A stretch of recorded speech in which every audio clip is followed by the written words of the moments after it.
News line, अचूक वेधक.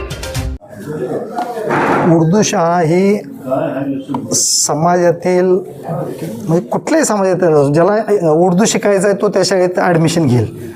ज्याला इंग्रजी शिकायचं होतं त्या काळी आम्ही लहान असताना आम्ही पाहिलं आहे होली फॅमिली तिकडं कोण जात नव्हतं, पण ज्याला शिकवायचं आहे ज्या पालकाला तो पालक तिथपर्यंत नेऊन सोडत होता. उर्दू शाळा ही नगरपालिकेची 5 नंबर शाळा. इथं HKD हायस्कूलच्या कब्रस्तान ट्रस्टच्या बाजूला ही शाळा आहे. बरेच वर्ष झाले ही शाळा त्या HKD स्कूलनं दिलेली आहे नगरपालिकेला वापरण्यासाठी. आणि तिथं सगळं चालू असताना मग 2011च्या दरम्यान पृथ्वीराज चव्हाण महाराष्ट्राचे मुख्यमंत्री झाले. त्यानंतर मी अल्पसंख्याकांचा जिल्हाध्यक्ष होतो म्हणून मी काही सुखसुविधा अल्पसंख्याकांच्या योजनेतून आणत होतो. बऱ्याच वेळा मी आणलेल्या पण आहेत.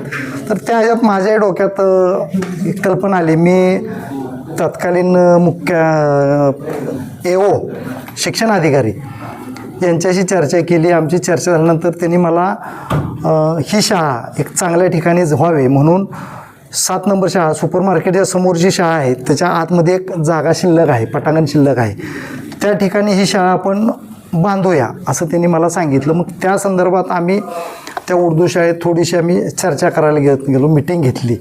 तर त्यावेळी थोडंसं हे नगरसेवक असल्यामुळं ह्यांचं सगळं चाललं होतं. मग त्यांचं म्हणणं असं आलं की नाही ही मुलं आमची रस्ता ओलांडून कशी जाणार, तिकडं अपघात होतील. तरी मी त्यांना सांगितलं की गोटे मुंडे किंवा आजूबाजूतून भरपूर लोक येत आहेत, ज्याला शिकायचं आहे तो येणारच आहे. त्यावेळी तुम्ही इतकं जोरदार बोलला तिथं की खून की नद्या बहाएंगे, स्कूल नाही हिलाएंगे, तिथं शाळा राहिली पाहिजे हा हट्टाच तुमचा होता. मग आजच तुम्हाला काय झालं आहे की ती शाळा कचरा डेपोपाशी न्यायची. कुणाचा अट्टास होता त्यांचं म्हणजे कुणाचा? आत्ता जे बांधकाम सभापती आहेत नाव काय त्यांचं? अख्तर आंबेकरी हे आता नगरसेवक, याच्या अगोदर त्यांचा चिरंजीव नगरसेवक होता. तर ह्यांनी हा अट्टास का धरावा, मुलांच्या जीवाशी आपण का खेळावं, त्या कचरा डेपोतून जे काही वायू निघत आहेत ते शरीराला घातक आहेत.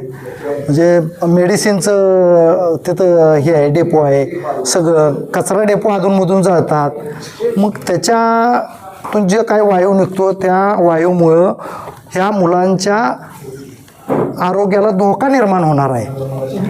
आमचा विरोध शाळेला नाही, शाळा इमारत ही तुम्ही आणलेत ना फंड तर चांगल्या ठिकाणी 100% बांधा. चांगली जागा बघा, चांगल्या जागेत नेऊन बांधा ना तुम्ही. तिथंच का पाहिजे हा हट्टच कशासाठी आहे हा माझा त्यांना एक प्रश्न आहे. पुढची भूमिका काय असेल जर बांधकाम थांबलं नाही?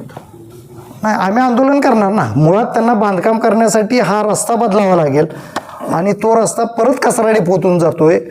कचरा डेपो आपल्याला कचरा साठवण्यासाठी आता जागा कमी आहे मुळात, आणि त्या कचरा डेपोत जर परत त्यातली जागा तुम्ही रस्त्यात घालवत असशीला तर त्या रस्त्यात कचरा डेपोत जागा कमी होणार आहे, ते आम्ही व्हायला देणार नाही. न्यूज लाईन, अचूक वेधक.